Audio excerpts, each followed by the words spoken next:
ತುಂಬಾನೇ ಖುಷಿ ಇದೆ. ನಿಮ್ಮ ಅಭಿಮಾನಿಗಳಿಗೆ ಏನು ಹೇಳಿ? ಅಭಿಮಾನಿಗಳು ಅಂತಂದ್ರೆ ನಿಜವಾಗ್ಲೂ ದೊಡ್ಡ ವರ್ಡ್ ಆಗುತ್ತೆ. ನನ್ನ ಕುಟುಂಬದವರು, ಪ್ರೇಕ್ಷಕರಿಗೆ ನಾನು ಹೇಳೋದು, ನಮ್ಮ ಸಿನಿಮಾ 9 ವಾರ ಓಡುತ್ತೆ. ಅದಂಗೆ 9 ವಾರ ಓಡುತ್ತೆ. ಹೇಗೆ? 2/7/2025. 7 + 2 ಎಷ್ಟು? 9. 2025. 2 + 2 + 5 ಎಷ್ಟು? 9. 9 + 9 ಎಷ್ಟು? 18. 1 + 8 ಎಷ್ಟು? 9.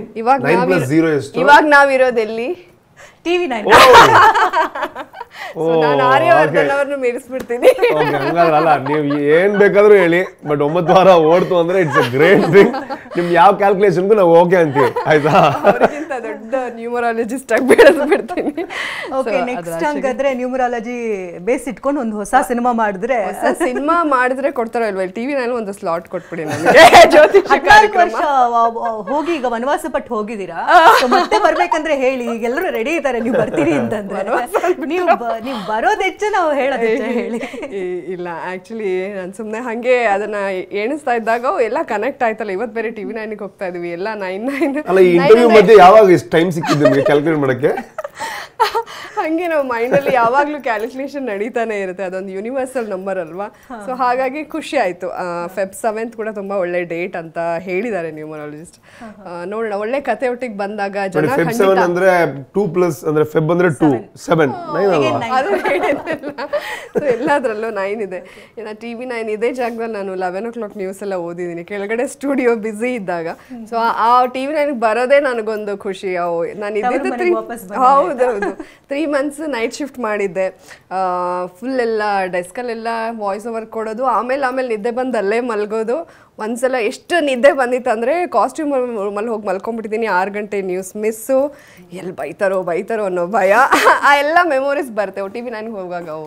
ಯಾಕಂದರೆ ನಂಬರ್ 1 ಚಾನಲ್, ಎಷ್ಟೇ ಚಾನಲ್ಗಳು ಬರಲಿ, ಯಾರೇ ಬರಲಿ ಅಲ್ಲಾಡಲ್ಲ. ಸೊ ಆ ಚಾನಲಲ್ಲಿ ಇದ್ದಂಥ ಮೆಮೊರೀಸ್ ಕೂಡ ನನಗೆ ರಿಕಾಲ್ ಆಯಿತು.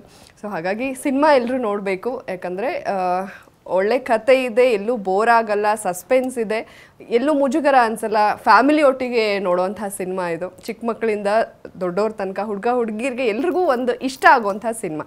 ಈಗ ಬಿಲ್ಡಪ್ಸ್ ಸಿನಿಮಾಗಳನ್ನೆಲ್ಲ ನೋಡಿ ಜನ ಬೇಸತ್ತು ಹೋಗಿದ್ದಾರೆ. ಯಾರಿಗೂ ಹೀರೋ ಅಷ್ಟು ಚೆನ್ನಾಗಿ ಹೊಡಿತಾನೆ, ಸ್ಟೋರಿನೇ ಇರಲ್ಲ. ಆ ಬಿಲ್ಡಪ್ಸು ಮತ್ತು ಅನ್ನೆಸೆಸರಿ ಮಧ್ಯ ಸಾಂಗ್ಸ್ ಬರೋದು, ಅದೆಲ್ಲ ಬೋರ್ ಆಗಿದೆ ಜನಕ್ಕೆ ಒಳ್ಳೆ ಕಥೆ ಇರುವಂಥ ಸಿನಿಮಾಗಳೇ ಬೇಕಾಗಿರೋದು.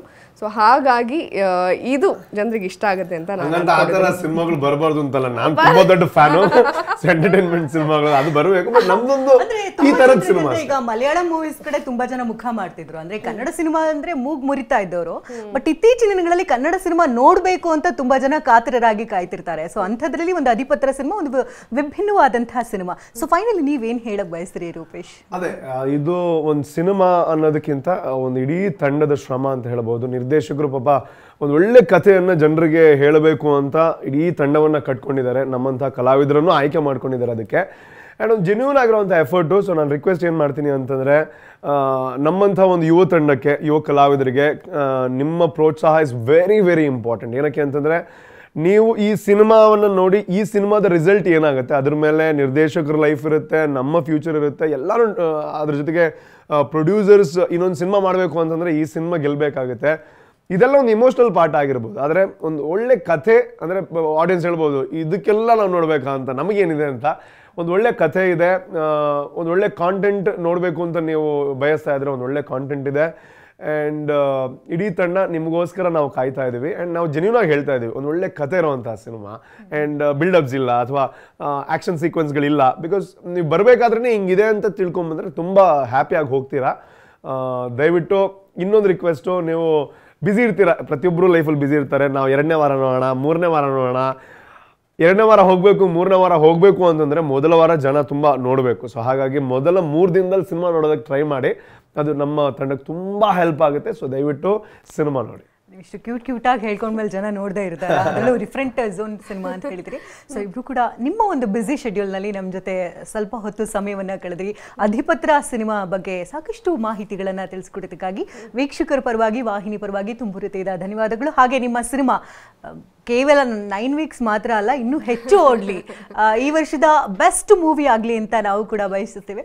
So once again all the very best ಇಬ್ರಿಗೂ. Thank you so much. Shakuntala ಅವರೇ, ನಿಮ್ಮ ಸಪೋರ್ಟ್ಗೆ ಎಂಟೈರ್ TV9 ತಂಡಕ್ಕೆ ನನ್ನ ಧನ್ಯವಾದಗಳು. ಸೊ ವೀಕ್ಷಕರೇ, ಇಷ್ಟೊತ್ತು ಅಧಿಪತ್ರ ಸಿನಿಮಾ ತಂಡದ ನಾಯಕ ಹಾಗೂ ನಟಿ ಇಬ್ರು ಕೂಡ ನಮ್ಮೊಟ್ಟಿಗಿದ್ರು. ಅಧಿಪತ್ರ ಸಿನಿಮಾ ಬಗ್ಗೆ ಸಾಕಷ್ಟು ವಿಚಾರಗಳನ್ನ ತಿಳಿಸಿಕೊಟ್ರು. ಸಿಕ್ಕಾಪಟ್ಟೆ ಕ್ಯೂರಿಯಸ್ ಆಗಂತೂ ಇದೆ, ಥ್ರಿಲ್ಲರ್ ಸಿನಿಮಾ ಅಂತ ಕೂಡ ಹೇಳ್ತಾ ಇದ್ದಾರೆ. ನಾನಂತೂ ಈಗಾಗಲೇ ಟೀಸರ್ ಟ್ರೇಲರ್ ನೋಡಿ, ಜೊತೆಗೆ ಈಗಷ್ಟು ಒಂದಷ್ಟು ಮಾತುಕತೆಗಳನ್ನಾಗಂತೂ ನಾನು ಸಿನಿಮಾ ನೋಡಲೇಬೇಕು ಅಂತ ಡಿಸೈಡ್ ಮಾಡಿದ್ದೀನಿ. ಸೊ ನೀವು ಕೂಡ ಮಿಸ್ ಮಾಡದೆ ಫ್ಯಾಮಿಲಿ ಜೊತೆ ಹೋಗಿ ನಮ್ಮ ಕನ್ನಡ ಸಿನಿಮಾವನ್ನ ನೋಡಿ, ಕನ್ನಡವನ್ನ ಉಳಿಸೋಣ, ಬೆಳೆಸೋಣ. ಶುಭವಾಗಲಿ. ನಿರಂತರ ಸುದ್ದಿಗಾಗಿ ನೋಡ್ತಾ ಇರಿ TV9.